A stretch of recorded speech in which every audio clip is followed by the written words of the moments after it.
እንኳዕ ንመበል 1447 ዓመተ ሂጅራ በዓል ዒድ አልፈጠር ኣብፅሕኩም ዝብል መልእኽቲ ደደቢት ማይክሮ ፋይናንስ እዩ።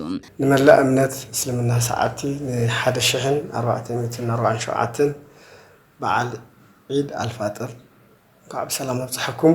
ዝሰናይ ትምኒት ብስም ናይ ደደቢት ልቃሕን ዕቋርን ኣክስዮን ማሕበር ሰራሕተኛታት ማኔጅመንትን ቦርድን ደደቢት ማይክሮ ፋይናንስ ካብዚ ምስረት ዓመታት ዝቆፀረ ፋይናንሳዊ ትካል ጥራሕ ዘይኮነስ ትግራዋይ ዝመሰረቱ ፋይናንሳዊ ትካል እዩ።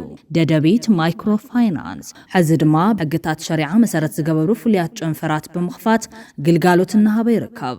ዛጊድ እውን ኣብ ከተማ መቐለ ቀበሌ 11 ቢላል ጨንፈር ብምኽፋት ንማሕበረሰብ ሙስሊም ግልጋሎት ኣውድን ካልኦት እናሃበ ይርከብ።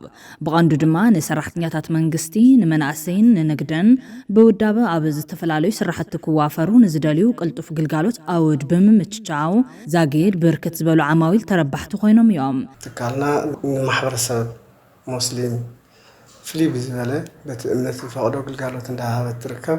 ዝሓለፈ 6 ወርሒ 112 ሚልዮን ን213 ዓሚላት ግልጋሎት ይባላ። ሕዚ ኩለይቲ ግልጋሎት ክቅፅል እዩ። ኩሉ ማሕበረሰብ ሙስሊም ትካሉ ክጥቀሙን ናብሩ ከመሓይሽን በዚ ኣጋጣሚ ፃውዒት ትገብር።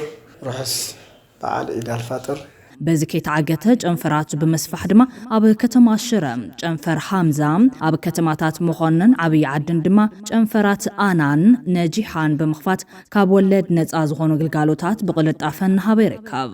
ደጊምና እንኳዕ ንመበል 1447 ዓመተ ሂጅራ በዓል ዒድ አልፈጥር ኣብፅሕኩም እናበልና ብቁጠባ ዝማዕበለ ማሕበረሰብ ንምፍጣር ኣብ እንገብሮ ፃዕሪ ተጠቀምቲ ካብ ወለድ ነፃ ጨንፈራትና ብምዃን ሓቢርኩምና ተጓዓዙ እናበልና ደጊምና ዒድ ሙባረክ ንብል።